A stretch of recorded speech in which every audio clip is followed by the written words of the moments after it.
Chapter 9, Winning While Losing. Do you see a man skilled in his work?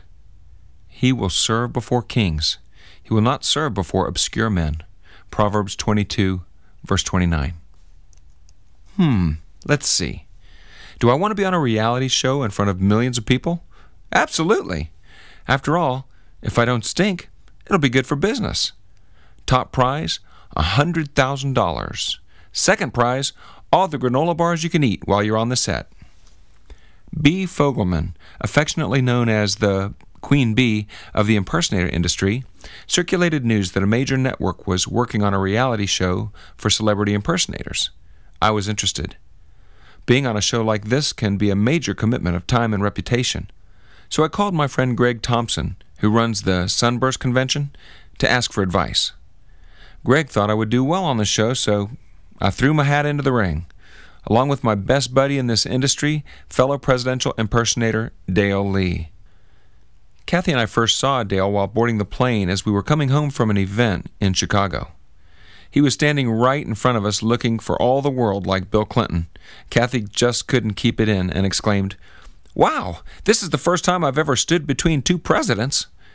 Dale turned around and gave us a look that would curdle fresh milk, and then put on those wraparound sunglasses that shout, "Leave me alone!" When our flight arrived in Orlando and we got to our baggage claim, I just couldn't help myself. I tapped Dale on the shoulder, dropped into character, and told him, "Hey, amigo, you're missing out on a lot of fun." Dale's thin veneer instantly dissolved into a wide smile and laughter. After about 20 minutes of chatting, we found out that Dale had spent the last decade hating his resemblance to the former president. As Kathy and I shared how much fun we've had and the monetary rewards we've enjoyed, Dale began to warm up to the idea that his curse might actually be a blessing in disguise. We helped convince him to take the plunge. Dale tweaked his natural gifts, learned to play the saxophone, and debuted his Bill Clinton impersonation at the Sunburst Convention only 10 short weeks after we met.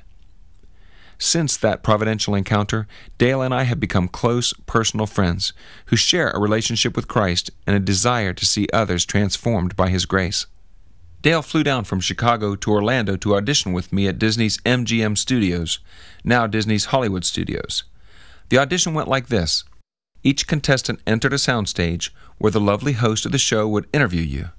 Then you stepped into an empty room where the 3 judges held court. There was no audience, only the judges. Each contestant had 90 seconds to audition, unless the judges got what they needed before then. Right before it was my turn to go on, I felt impressed to pray for the Elvis Presley impersonator sitting to my left. His name was Trent Carlini, and I simply asked God to help Trent do his very best. Days before, I'd called my friend David Bourne, a terrific Robin Williams impersonator, for advice.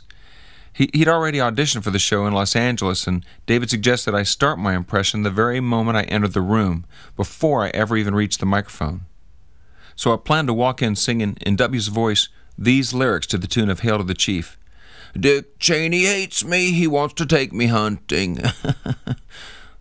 When the moment of truth arrived, they opened the door, I walked out on stage, but what came out of my mouth was, "Dick Cheney loves me, he wants to take me hunting." I thought, man, I've already messed up. I didn't realize till later that I had actually goofed into an even better line. The audition went very well, and I moved up to the next level. Not so hot for Dale, but hey, he was new in the business. Afterwards, we went out to dinner at Wolfgang Puck's at Pleasure Island. Dale and I were beset by a restaurant full of tourists who just had to have their pictures taken with us. We found out that many of these folks had been in town for a major digital communication convention. The next morning's closing keynote would feature speeches by none other than George H.W. Bush and William Jefferson Clinton themselves. We scored passes to the trade show and sat spellbound as we experienced elegant, inspiring speeches by these 2 history-making men. Then, with a little help from some real Secret Service guys, we worked our way as close as we could to Bush and Clinton. Just as we got within a few steps of the former presidents, they were whisked away in golf carts to their next appointments. Even though we never made eye contact with them, it was enough for us to stand in the same place and breathe the same air. The semifinals took place in Los Angeles. There were 2 Elvises, 2 Robin Williamses, 2 W's, a Lucy, a Tina, a Streisand, a Sinatra, a Little Richard, a Howard Stern, and other assorted stars, both living and dead. This round was attended by audience members from around L.A., as well as by guests of the performers. Kathy and I are members of Metro Life Church in Orlando, Florida, where we've attended for over 20 years. Metro Life is affiliated with Sovereign Grace Ministries, a family of churches passionate about the gospel of Jesus Christ. One of our sister churches, Sovereign Grace Church of Pasadena, was located near enough to the venue for some of their folks to come out and cheer me on. The semifinals would be taped over a 2-day period and would constitute several weeks' worth of episodes. As I walked out onto the stage for my semifinal performance, I was greeted by a friendly, cheering crowd. But mixed in was something I had not anticipated: booing. Whether they were jeering the real president or harassing me because I was competing against their friends or family members, it didn't matter. The clock was ticking, and I had to press forward. Sometimes life is like that. We have to make quick decisions in the moment, with no do-overs. That's why it's so important to spend time in prayer. When I pray, I ask God to prepare me for life's surprises, so that when they come, I'll make decisions that glorify Him. I began my routine, and the crowd started laughing. Even the boo birds started to join in the laughter. I discovered that it's virtually impossible for someone to boo and laugh at the same time. One judge even told me, "You're the smarter, better, funnier version of George Bush." Ultimately, the performance won my advancement to the final round. Something else happened during my stay in Los Angeles. My mom had recently been diagnosed with cancer, and she was hospitalized before I left Orlando. Although no one thought her condition was immediately life-threatening, it was serious enough that I considered dropping out of the competition. After conversations with my family, I made the difficult decision to continue. The night before the performance, Mom took a turn for the worse. I spent the evening with my friends from the church in Pasadena, praying for her. At 4 a.m, I got a call from my father. "Mom's not going to make it," he said. I couldn't believe what I was hearing. My mom had been put on life support, and all I could think about was getting home to be with my family. Dad said, "You can't come home." I sat listening in disbelief as he continued, "Your sisters and I are in agreement. You went there to accomplish something. Mom would want you to stay. We want you to stay and do it. We need you to do it." Later that morning, I spoke to Mom one last time via the speakerphone in her hospital room. I hoped that she heard me say goodbye and that I loved her. We all sang to Mom, with me on the phone and everyone else in the room. We wondered if she was already gone from this world. It hurt not to be there, not to be able to hug her or even see her. But I knew Mom, and she truly believed that the moment her spirit was absent from her body, she would be in the presence of her Savior. She taught me about faith, and her influence in my spiritual life never waned. Mom was a powerful example of love-motivated obedience and trust. If God led her to witness to someone, she wouldn't rest until she had. Dozens were healed, saved, and delivered through her faith-filled prayers.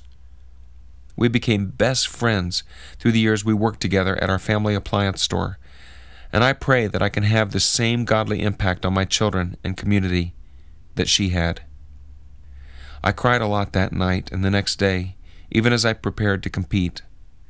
My precious wife, Kathy, boarded the first available flight to L.A. so that she could be by my side. Because I wanted to be judged on merit and not on sympathy, I didn't share my loss with the judges or with a live national TV audience.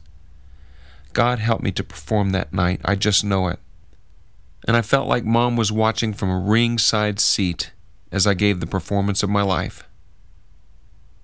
We returned home to Orlando, awaiting the time we would return to LA for the finals. The live televised performance would be voted on by all of America.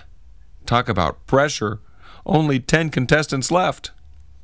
I wanted my final appearance to surprise and amaze everyone, so I played my guitar and danced in character that night.